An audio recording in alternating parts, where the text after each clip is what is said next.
Hey, hey, hey, what is going on, IK Familia? It is your boy BN, aka Mr. Kingdom Builder, and today we are back again, giving you, finally, gosh, always nice to get over with the weekend, some good for LOF slash the current KvK test season for trial that is going on. And we're just going to be talking about today somewhat of an overview, assessment of how the past few days have gone so far. So, for those of you, right, it's been almost, 4 days? It started on the 2nd. Now we are on the 6th. And we're just kind of going to give you this first 4-day overview of what our experience has been like so far. Right, again, there are some interesting things to point out for how they're doing it differently. And this could be a trend for what we will see going into KvK Season 1, along with, obviously, in the trial season, right? This is, and this is above all else, right? For players to really understand that, yes, it is good, and I think the expectation for everyone is that, yeah, we would love to have a final, fully polished, fully fine-tuned product. And that is the hope, I think, for everyone, myself included. But the realistic expectation part of me is that, you know what could happen, may happen, will happen, and it's better that it happens now, and those things get ironed out before the actual KvK Season 1, where the MMR rating is going to be factored in, rather than if these types of things happen later. And again, we're going to touch on some of those as well. As always, before we do officially get started, make sure you guys sub, like, ring the notification bell, and of course, if you want to be a part of our conversation, you can join our Discord, which you can find a link in the pinned comment or description below. All right. So today, let's talk and just kind of go over some things that have happened. So for most servers that are in test season, right, let's just take a look at Chronicle, show you the timeline. So Chronicle 1... right, we have gone through the beginning, right, we defeated the 20k level 30 or above gnomes, we have the 1 billion resources that have been gathered, we did the 100 thermal towers for Chronicle 3, Chronicle 4, we completed where now you have the 100 thermal towers have been constructed, and again, this is where the level 7 cities are now up. So for our KvK group, now I don't know how they go about, and let me see if we actually even have a number here. Okay, cool. So we're in KvK. I guess this is what, I guess if we're just listing it off here. What is this? 3. And the thing is, I don't know if this is even an indication of anything, right? Like, again, in other games, right, you would kind of have, like, the 1, 2 KvK groups would really be designated as the top groups, right? They would be the strongest group overall in power. It may not have the strongest 8 servers or kingdoms, but in something like Rock, this is something that we've seen before. I can't tell. Okay, we're 10. So our KvK group is 10 here. And again, just to show this off, right, you can see that we have, let me see if I can just scroll up a little bit. Here we go. So you can see 80, right, we got 73 through 80. You can see us, we're here bottom middle, so we have some flex options as far as going into zone 2, right outside of the corners. And so interesting, there are some things that are shaping up in our KvK group, being 10, that, again, some of the things that we've been hearing kind of early on, and let me see if I can just kind of go back to the map real quick briefly, right, is that we have been hearing, and this is things that sometimes you'll hear in the Legion chat, you might hear these in World chat or from other people, right, but we've heard so far that, right, servers like 74, which is here for 7, we've heard 73, right? These are some that could be talking to each other, possibly 78 as well. And then we've heard some rumblings on 75. So these 4 servers, whether or not it's all 4 allied or it's kind of doing some peace, or if it's a few of these that have spoken, right? These are kind of some whispers that we've heard. Whether it's private messages in game, if it's some posts that we've heard or that we've seen some people make, and then coincidentally, right, 79, right, we have actually reached out to pretty much everyone at the moment when it comes to diplomacy, right? And some people we are kind of still in conversation with at the moment, communicating through communication, kind of doing the back and forth. But it'll be interesting if this maybe turns into like 4 groups of 2, maybe the standard 2 groups of 4.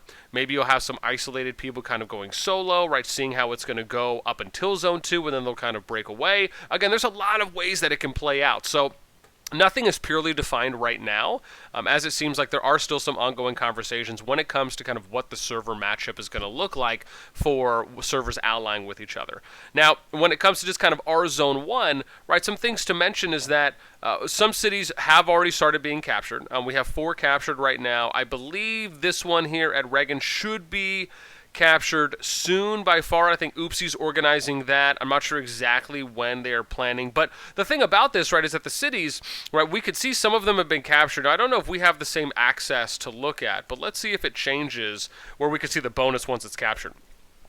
So this is how it looks. So specialties, okay, so it looks like this could just be something that you only are able to see when the city is captured, right? Now, the gathering speed is immediately increased at 50%. We have been hearing some reports that maybe the gathering speed hasn't been hitting. Again, right, it does, as far as the occupation bonus, some people have said some early reports that maybe it's not working, though this has not been confirmed as of yet. And so with that, right, again, we'll probably be able to see ours. I think we have a level 8 city. So if we go over now back to Reagan, I believe they're planning to cap, which is again, you could only do 5 cities per region, right? Because then you have 5 that are 7, then 2 that are 8. But the level 7 cities we can look at, right? And you could see that the garrison power here is 58.3K, right, for troop power that's defending. Along with that, you have 140 defenders, right? There's 4 columns that you have outside of the wall durability, which is 250K, but you have 35 4 pillars here, so you got 140 troops that you have to go through at 58.3K for troop power. I don't believe we can see 8 yet from my, we can't check it yet until it opens. So, but again, will be interesting to see, again, most of the cities, and let me actually go back here just so I could show you a little bit of the map. For other servers. So you can actually see other servers that have captured theirs, right? So we have 4, we have PGS at 75, they have 4, and then I think 80 has, 78 has 5 right now, right? So they've been able to kind of cap theirs. Then we have this server over here at 73 that has 4, and then we have 3, 3, and 3, right? So again, most likely we'll end up probably having all of the level 7 cities capped, I would imagine by the end of the day before reset. And so again, people are at least, again, I think it shows that you are, right, I think that if people are capping these, right, because I believe they opened somewhat early in the morning my time, but it does at least show that you have some good activity in your KvK group, right, the kind of earlier that cities are able to be captured. But on the flip side, you could just make the argument that depending on if people are helping cap cities, and it's just the alliances, they might have to do it at the time that they're most active, so there is that as well. Now, for the most part, right, the thermal towers, right, I actually have been enjoying doing this kind of flagging process, coming over from rock, right, I find this very enjoyable. The one thing I will say about towers is that it's a circular motion, and this is something we'll probably provide in kind of like a KvK roundup feedback towards the end. But the one thing I will say is that, right, the whole way that you position cities, right, this is where I think it really needs to be consistent, is for cities, right, it's in a square shape. It's not a circle. You can look at the grid here, right, for how it's set up. This is a square grid. Even when we are relocating here, it's all square. It's not a circle. My opinion on this would be if we can make flags, instead of circular, let's make them square-shaped. Right, that way it's a little more consistent, because when we were looking at some of the introduction videos that we ended up seeing from another content creator and we were doing some analysis on that, they kind of showed off a sneak peek, we actually thought that thermal towers were square initially. So that would be something of note that I think would be a good change, because it's consistent with the game's current system that we're all used to on our home server, right? Kind of like if it's not broke, don't fix it. I think, again, love the flagging mechanic. Let's just change it from circle to square. Outside of that, I would say the next big thing that we're probably going to be getting some great action on is the gates. This is going to be the last thing I touch on. So you'll notice here, right, that for the level 9 gates, these are going to be opening in 9 days and 7 hours. However, if you, and this is where you get access to Zone 2. If you go over here, though, right, and we'll show you this just from kind of an outside view. So, right, level 9 gates are here. You'll get access to Zone 2. Then you have the adjacent zones, right? So for us, we have 76 on our right. We got 73 on our left. Now, as an example, if we end up going to one of these gates, you will see 4 days and 8 hours, right, that's left. This means that this is so big because it potentially sets the precedent going forward into future KvK seasons that the way that we've usually seen it, and again, I say usually coming from Rock, is that typically the adjacent gates for Zone 1s are opened at last, right? It's the last. So they're kind of, IK's doing this opposite approach where they're opening the adjacent gates first, instead of allowing for people to kind of advance into the zones, fight in Zone 2, fight Zone 3, and then at the very last part, go into Zone 1.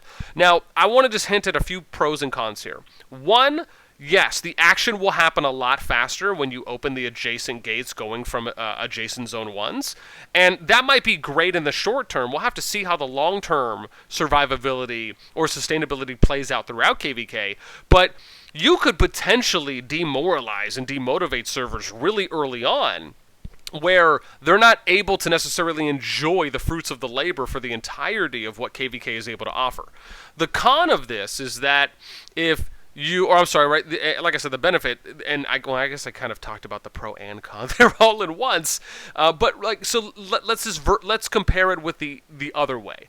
If you allow for servers to progress into Zone 2 normally, right, instead of kind of going the adjacent route, what this will allow for you to do is for people to fight and kind of pick their battles here, but it also allows them to safeguard, right, or I should say the safety of being able to still gather, enjoy some of the cities, right, that they've captured a little bit longer throughout, right, and then you allow some fights to happen in Zone 2, big fight to happen in Zone 3 ideally, and then from there, right, you would then open up Zone 1, and that's kind of to do more cleanup, right, for anyone who's still in KvK, right, they can kind of have the last hurrah fight, and you're good.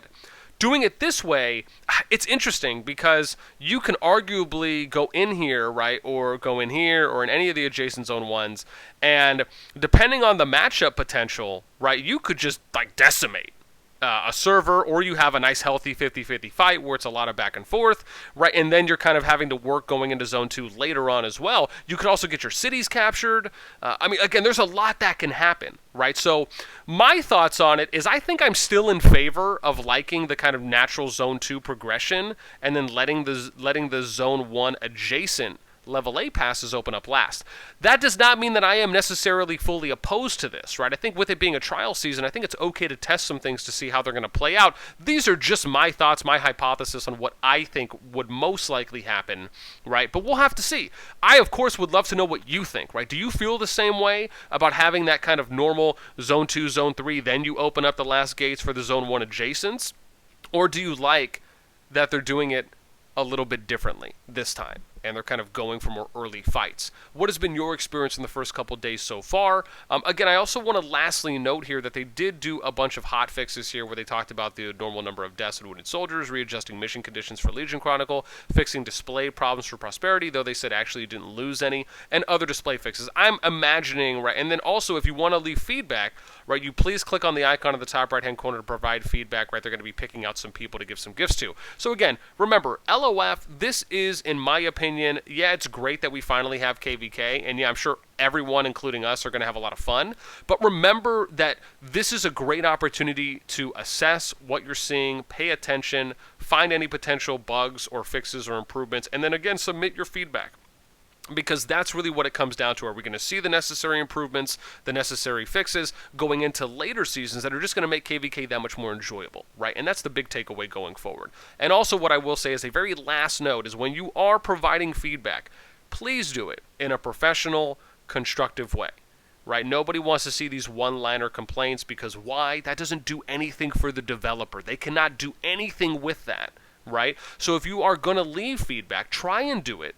If not, please do it in a way where you are really explaining the pros and cons of what you're suggesting, or even if it's just the benefit of it, and why you think it would be useful. If you're submitting a bug report, it's probably good to get screenshots, it's probably good to take a short video clip, do it as an unlisted video, right? Include that when you are submitting those things. That is what is valuable to developers, right? Is doing it in a way that they will be able to take it and then actually make a potential change, or at least when they're receiving the feedback, doing it in a way that they will be receptive to, right? That is kind of a complete feedback submission rather than a partial, right, or incomplete feedback submission. That is it for me. Again, I always want to know what you guys think. Let me know in the comments below how your KvK experience has been going so far, what you think about anything that I've covered. That is it for me. Until next time, we will catch y'all later.